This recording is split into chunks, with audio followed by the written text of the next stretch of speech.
Hey guys, Gavin. Just going to do a quick disassembly of this old HTC phone I just found out on a motorcycle ride. Pretty trashed, but maybe there's something we can learn from it.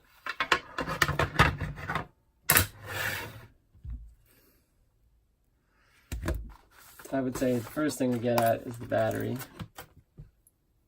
I'm probably gonna use this.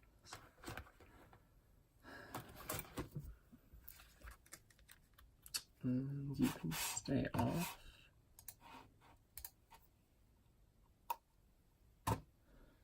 No, thank you. Something tells me the warranty's already been voided here. I guess we need to remove the battery, so there are actual screws in here. One or two of them is missing. I'm gonna assume this is probably a lithium ion. Wow, it's definitely been in the rainy season here in California recently. I don't really want to split the cell or anything. I should definitely be able to remove it. I just don't know if I can. Oof. Yuck. This would be the water damage sticker they put in to void the warranty.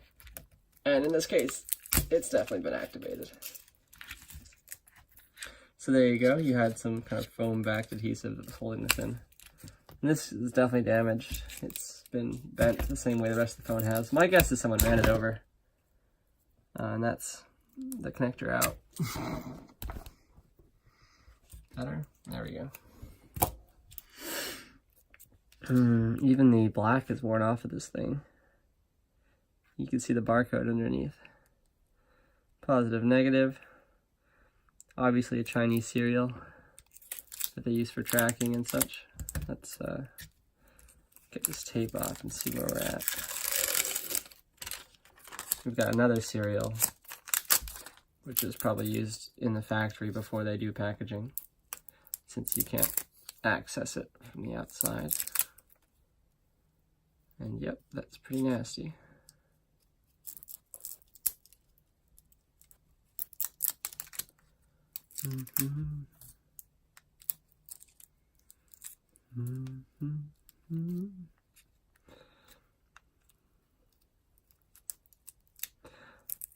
Let's see what the header is actually like.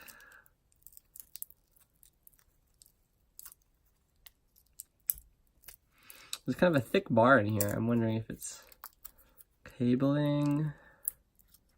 I mean, clearly these are the electrical leads. But when we break those off, let's see where we're at.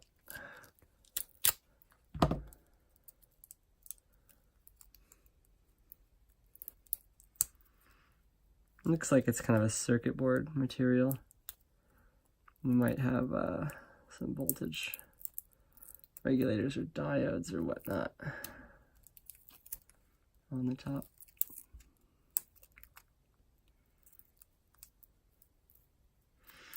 So you can see those are the two connections right there that led to the rest of the battery.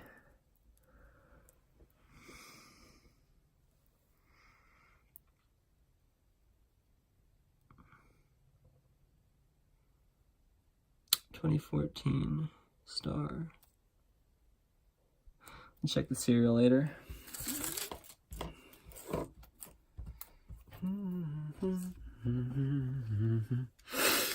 We'll actually try and do this right.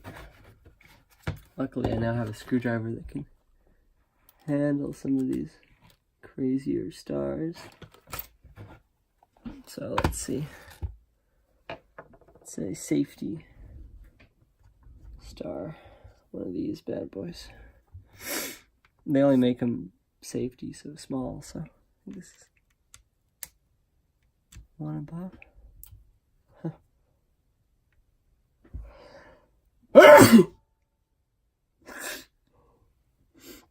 They don't really have holes in them after that point. It's gotta be. No, I guess it's just a standard in that case. I'm gonna go 2 down. And there we go.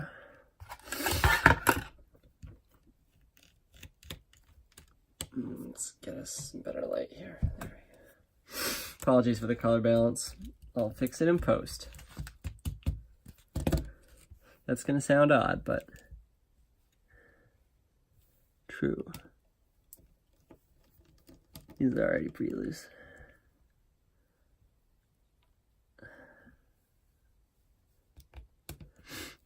Weird mix of star and normal Philips. You know what? Yeah, let's put you in all in. Same tray. You've got a little thread locker on there. Okay, now it's Philips. Reasonably small one. We'll go with this guy.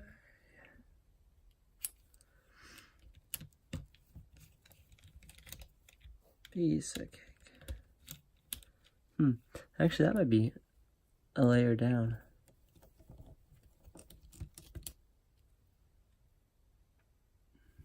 Yeah, these are all numbered. That's kind of nice. I'm gonna put you actually facing here, just to give us a little better view. How's that? Not bad? Okay. Wanted to get this thing the rest of the way out. And it's not coming. I'll probably tweeze it then. No, that's being covered by plastic. Plastique. Already told you to go to sleep. Okay, I think that's everything. We should be able to unsnap this back housing now. Not sure if it's connected all in one piece.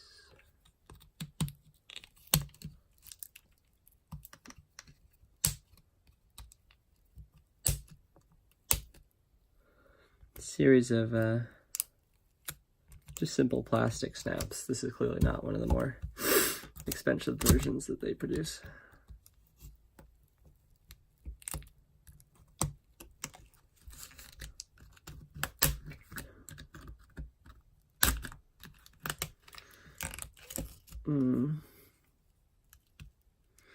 So we'll get to see what's underneath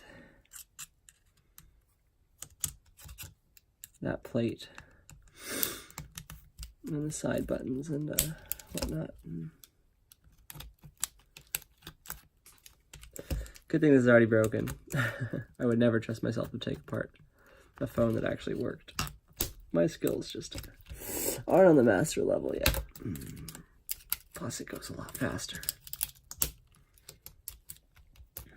Still got that sticker holding on for some reason. Maybe there's a screw behind it if we... No, there's a connector. Might be necessary for us to take that off. I've gone ahead and popped it. Maybe this one has something behind it as well. Ah, bastards. Alright, fine.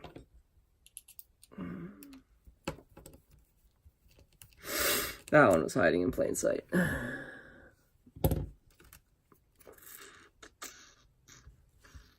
So, take a look at this. We've got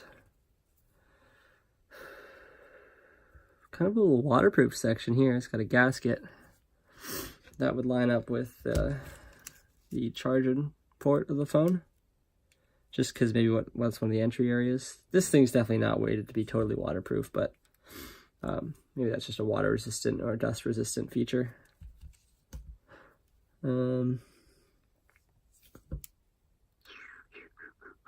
Got some traces in it as well directly on the plastic, which is interesting. Let's see what we can get out of here. We've got the phone button on the side, which We've got a molded plastic spring that's creating that detent, or is it silicone? Let's get that.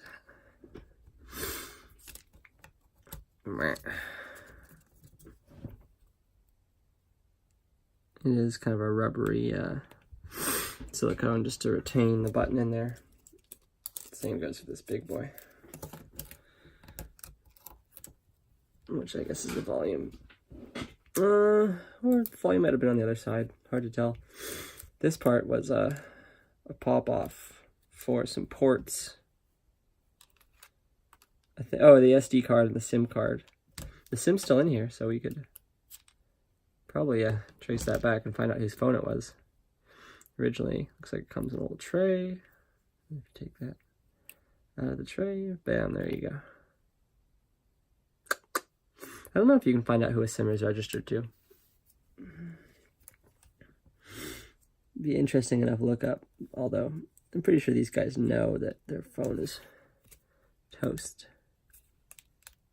And they didn't just lose it. Got a few rubber pads.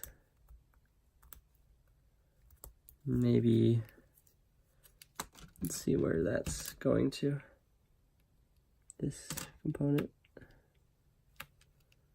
which is the front-facing camera, which is backed for some reason. Fuck. This was down there.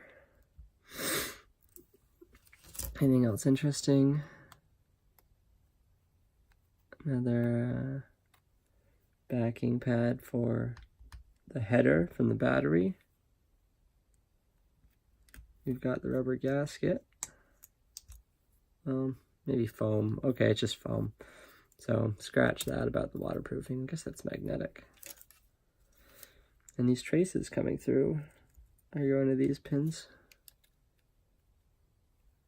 Not super sure what that's about. Moving on. That's interesting enough, I suppose. The SIM tray is not.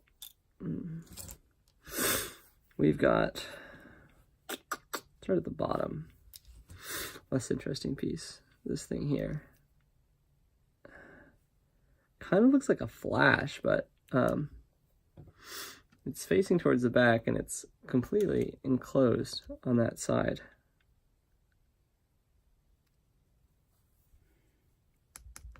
Now, I guess it would have been facing up and pointing forward. It's possible it's a speaker. It's got a magnet in it, so that definitely leads me to believe that. I'll have to look up the component.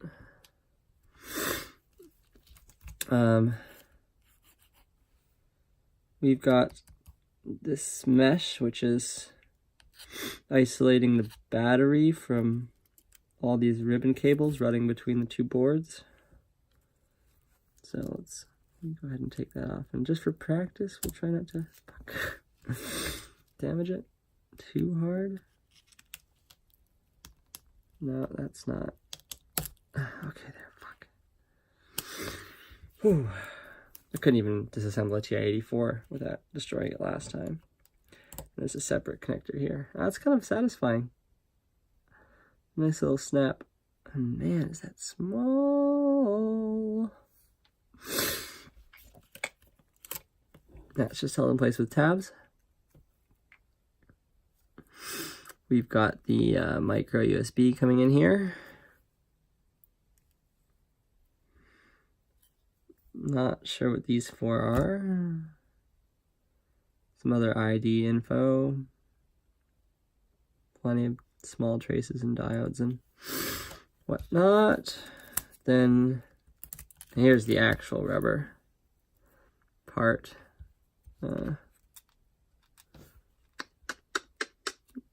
I guess that's isolating the speaker and providing some waterproofing, as far as I can tell. And then we actually hit the front plate there, which is perforated. So yeah, my guess is that's definitely the speaker. That's essentially just placed here, sitting right there, and then it was being routed down for some reason. I'm not sure why I didn't just place it lower. Who knows?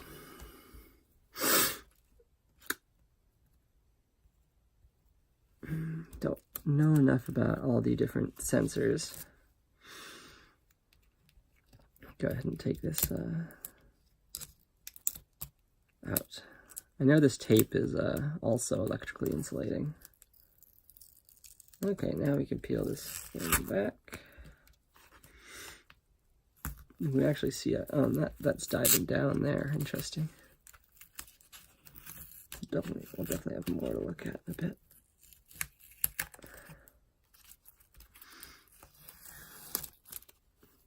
So that was just connecting the two boards. Interesting patterning.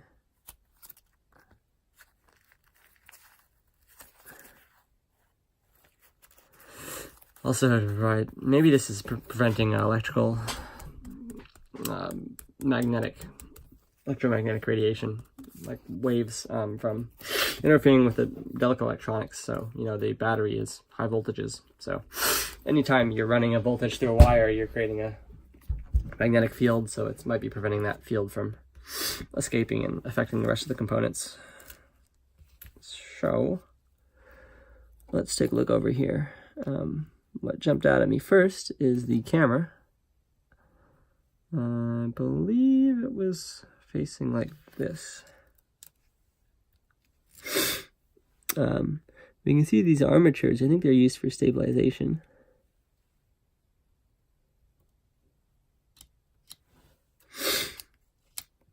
More of this insulating stuff. I think that's all the same. Electromagnetic insulation material with a fine wire mesh of some sort. This, whatever this thing is, has a rubber cap on it for some sort of waterproofing.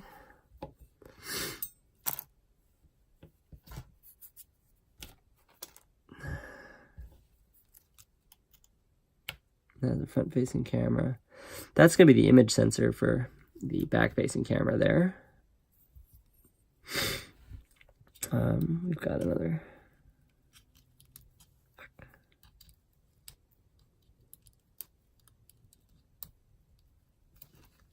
These don't grip very well at the tip. Need a bit more curvature to them. See? I do have some better tweezers. I might just go grab them right now.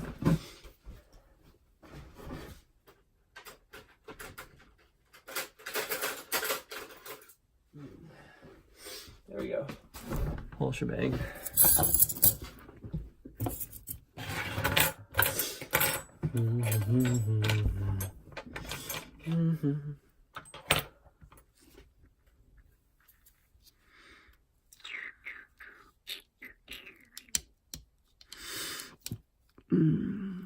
Peel this back.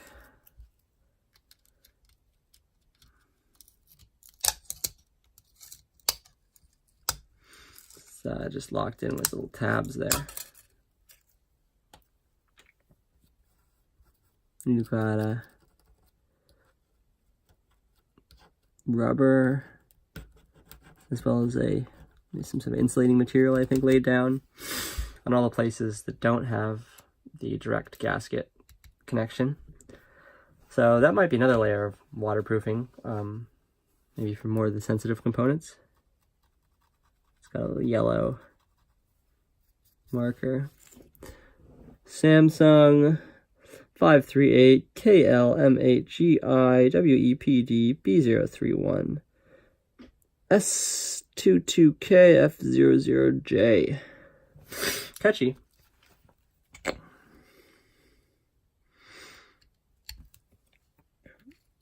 You can see this would also come off, although I'm definitely ruining the board by doing this. Not a repair that would ever be necessary to make. Not sure how they've joined it to the board, but as I'm pulling it off, I can tell I'm getting the copper traces and it's definitely joined a lot better on the back side of the board. There we go.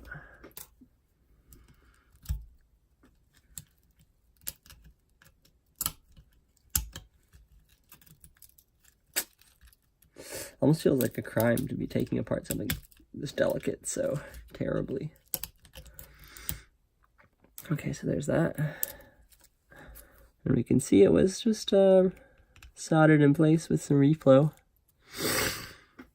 Solder can work as a structural as well as a electrically conductive element. Some kind of spring connectors. More of these cable connectors. I mean, that's got to be the CPU. This has got to be some sort of sensor. And then, is that another speaker? Doesn't appear to be magnetic, but it's definitely something important. Okay, let's see if we can just pop this board out of you.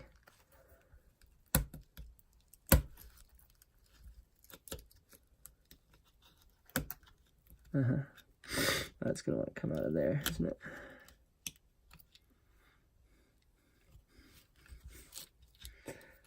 Let's see if should I try and preserve that wiring? I mean, there's no real reason. All right, we'll rip it up.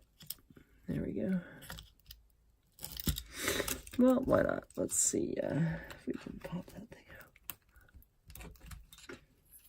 Nope. Okay. So flipping over to the back side, we've got the SD and SIM card. If you remember, the SIM card had the special tray that we had to use to go in there. And don't know why the thing is see-through, but it would sit in like that and connect on the far side. This blue thing looks interesting.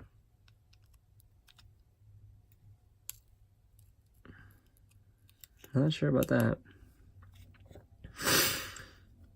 This is probably also a form of shielding from the battery, not actually any sort of waterproofing. I think I was mistaken about that. There's the cable and thing. Down again. More proofing. More rubber. Different CPU type unit. Again, a cage.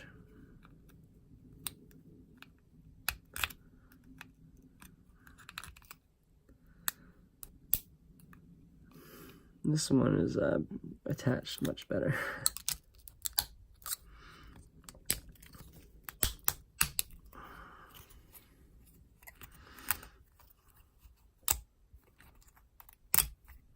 Probably could take this off by desoldering, but why waste time?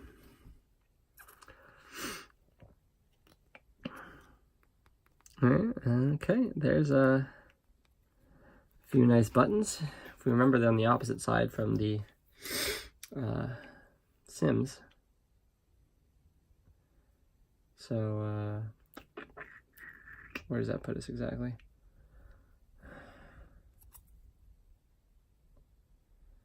Sims and stuff are right here. Like that. No, I guess it was like that. Yeah. So we've got our 3 buttons there. I think these 2 are volume and this one was power.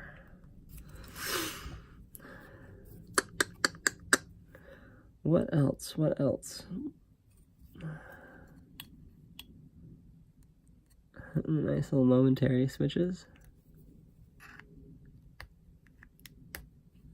Not sure. Byproduct. I guess they're kind of a potting deal. They do some seal epoxy. Maybe a relay of some sort. This is the camera segment, which is pop-offable. Front rear. As you can see, they've opted for a nicer one on the rear. Don't know where my image sensor went.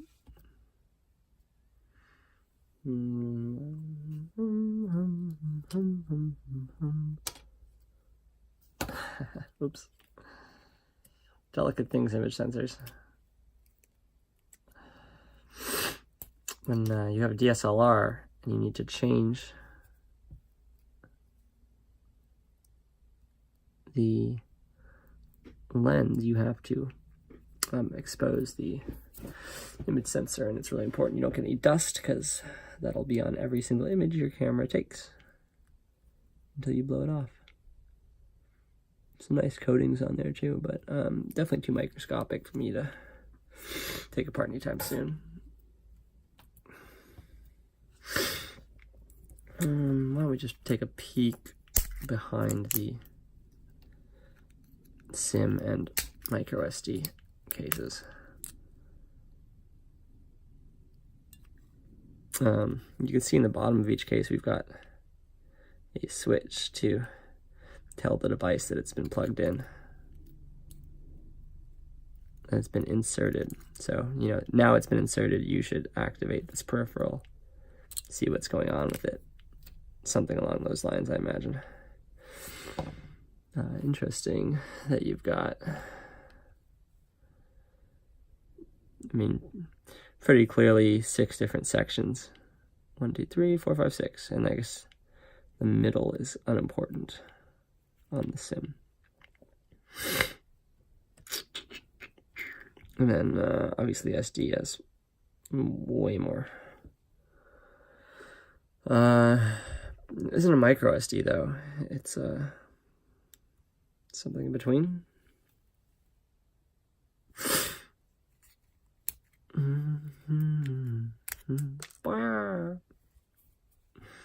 Cool how precise all the traces are and everything.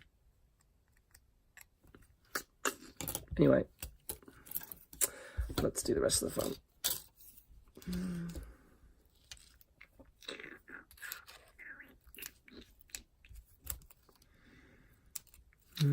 This is going to be a tricky one to get off. I don't think there's any more screws, so we'll be spudging it up. It almost looks like it's molded in there. There's real mold in here as well. Clearly it was been sitting on the ground for a while. It's die cast or something along those lines. It's got yeah, I would say die or sintered. Maybe it's sintered because it has a lot of small features. But there's a metal component even with this plastic phone. All the major screws had brass bushings, the hexes. Why don't we see what this thing was first? Did not mean to take it apart that much.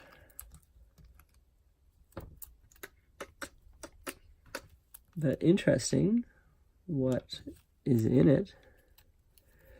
These appear to be 2 small copper coils.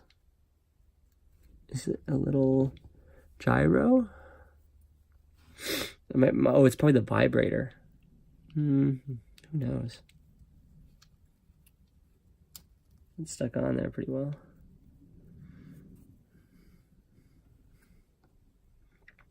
Yeah, I think it is spinning this thing around fast. So we can see there's the axle. And it is magnetic. And I think this would be, I guess there's a permanent magnet on the bottom, and you're applying alternating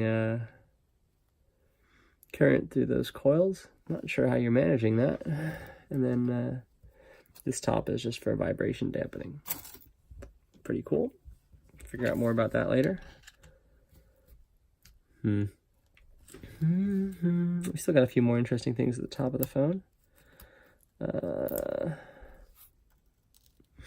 This was right next to the camera, and it has a port out through the top.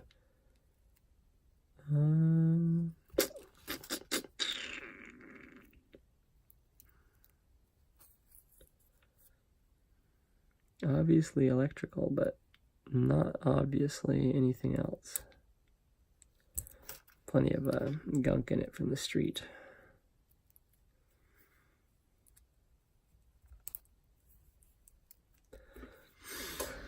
I might need a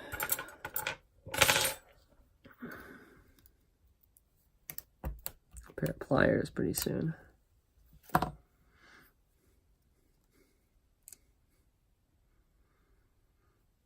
This thing is tightly sealed. Just the ribbon cable and some metal on the outside.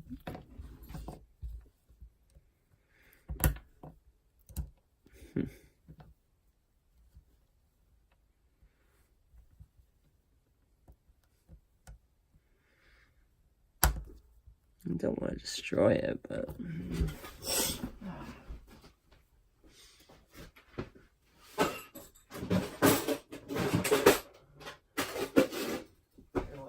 chisel a shot since I just got it.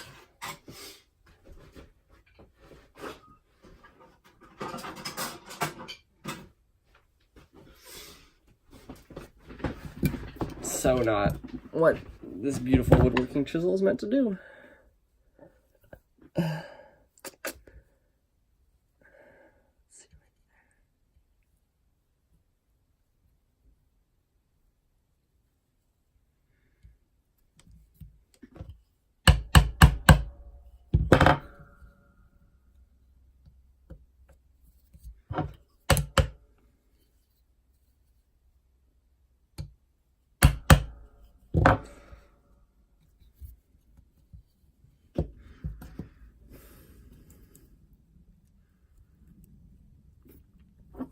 Two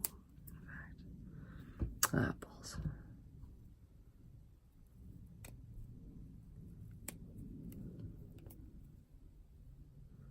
Just fucking dirt in here. I mean, it looks like there's some sort of connecting through the top there, but okay, we've got it. We can just clamp it open now. And I guess it's a cable. Oh, it's the headphone jack. That's obviously what it is. Gotta be. This ain't no fancy iPhone that don't work like that, but it's interesting that the headphone jack is on the top and not the bottom. But it does seem to bear up under scrutiny. It explains why there's so much junk in it. Not really much to lock at, just connectors going directly to that ribbon cable. Okay, well at least we figured out that puzzle. Next is the central, another speaker, I would say. Let's see if it looks anything like the first. Oh, and we got the same type of rubber housing. No, it is nothing like the first.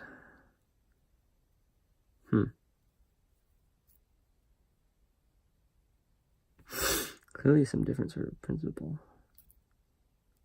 Okay, we've just got a mesh